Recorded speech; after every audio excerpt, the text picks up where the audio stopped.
Donc elle te dit non, moi je veux pas porter de voile, sinon je vais avoir trop de pression, mes amis, je vais perdre mes amis, je vais perdre ma famille, etc. Mais déjà, ça veut dire que tu es mal entouré en fait. Tu es mal entouré.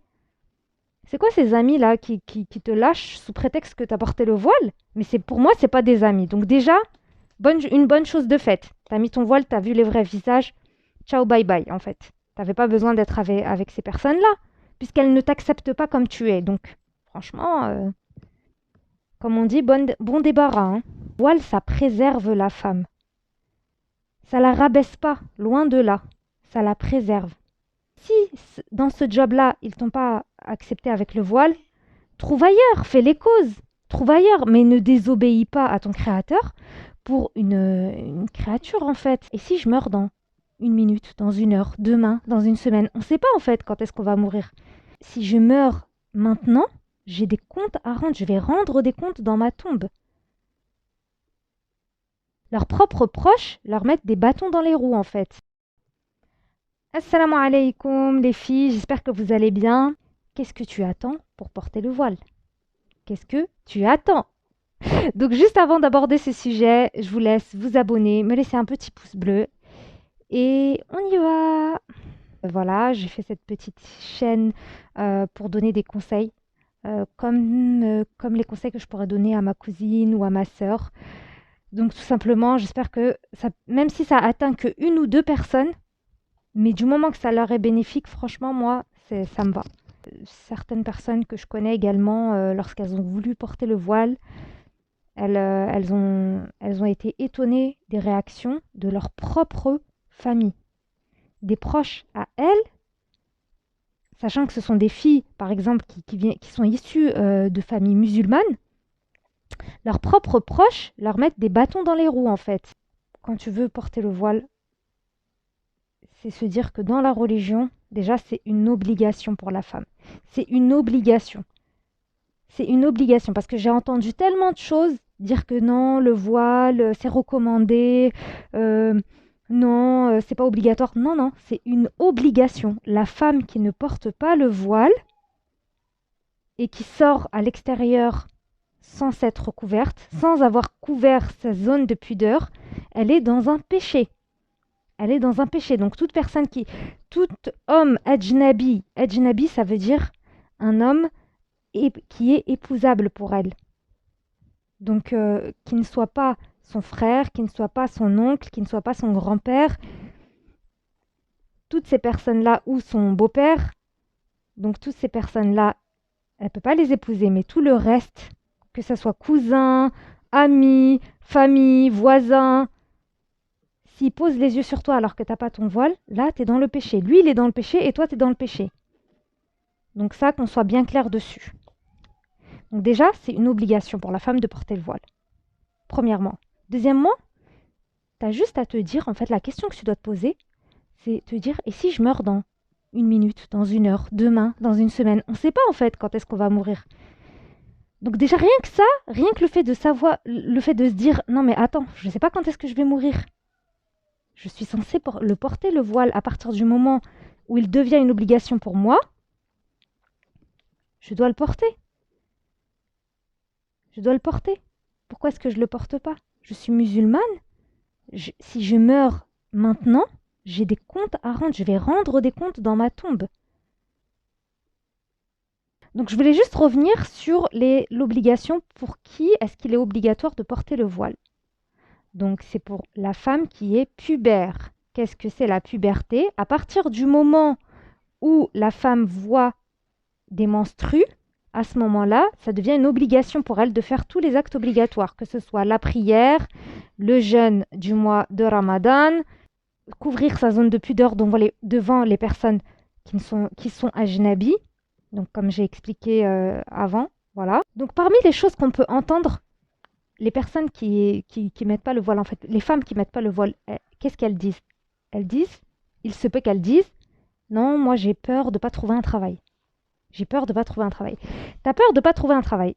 Dis-toi que celui qui accorde la subsistance, celui qui accorde l'argent, ou la nourriture, ou les vêtements que tu portes, c'est Allah, c'est Dieu.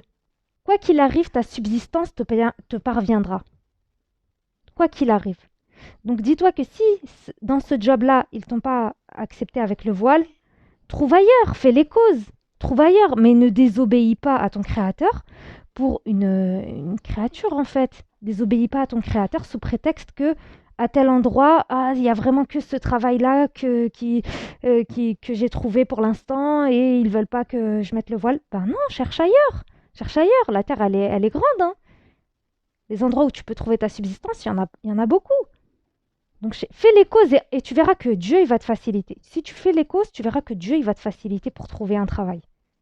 Si tu évites les péchés, tu verras que Dieu il va te faciliter. Parmi les choses qu'on peut entendre, les femmes qui ne souhaitent pas porter de voile par peur de ne pas trouver un mari. Alors ça franchement, déjà, pose-toi la question. Quel genre de mari tu souhaites? Quel genre de mari tu veux? Tu veux un mari pieux qui va t'aider dans ta religion? Ou tu veux un mari qui va t'aimer juste pour ta silhouette? Mais sache que si tu trouves un mari qui va t'aimer juste pour ta silhouette, votre relation ne va pas durer. Hein. Parce qu'il faut se demander quel type de mari je souhaite pour moi.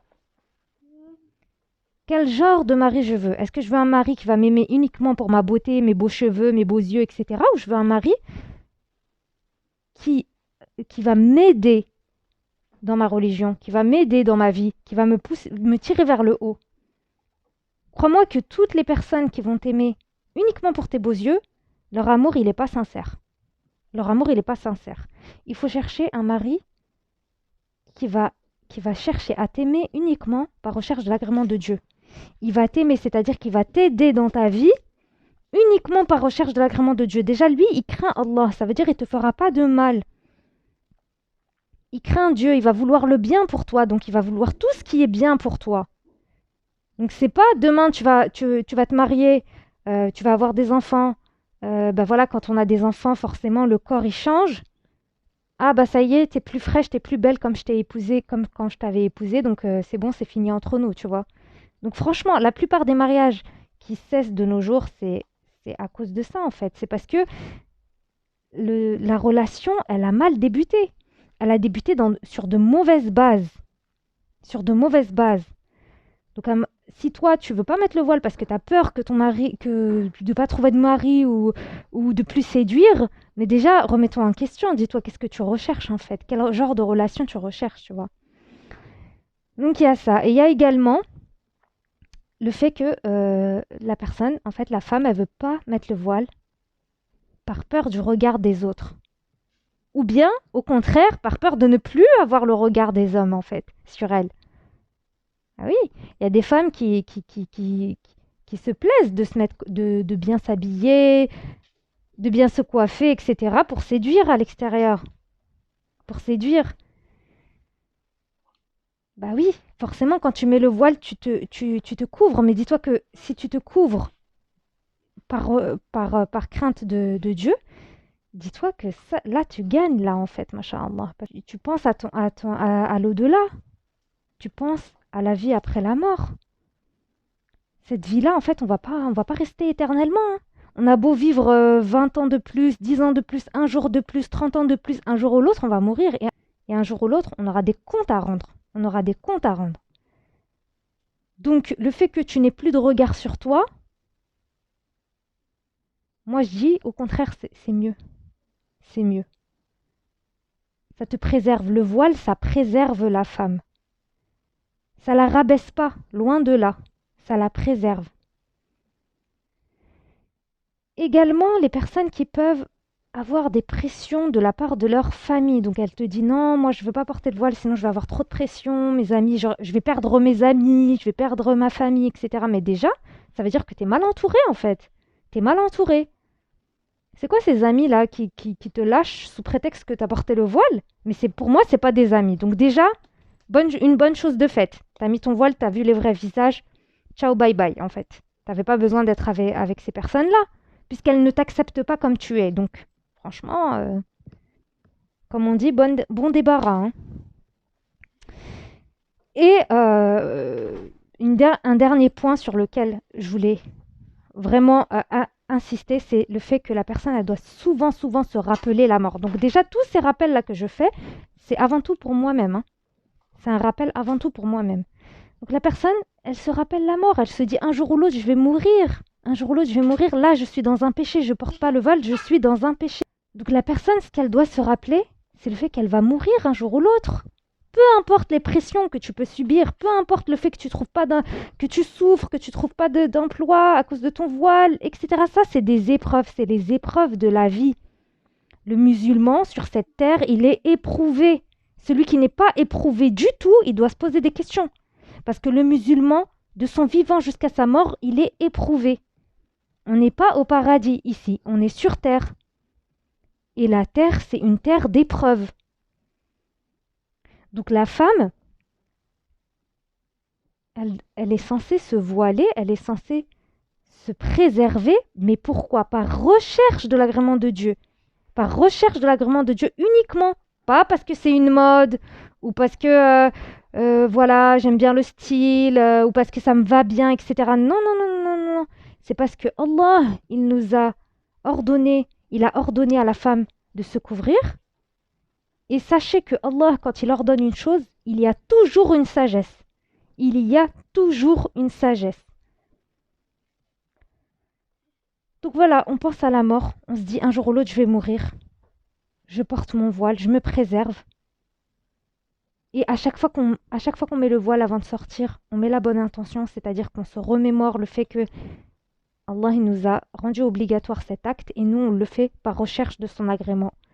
Et à chaque fois que tu mets ton voile et que tu sors avec cette intention-là, tu as des récompenses. Donc voilà, j'espère que, Inch'Allah, cette vidéo vous aura apporté quelque chose.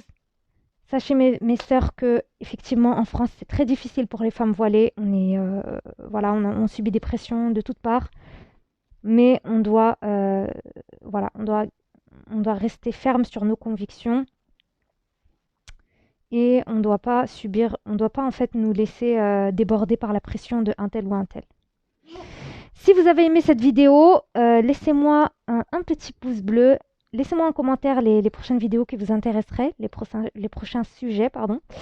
Et abonnez-vous. Et je vous dis à bientôt. Ciao, ciao!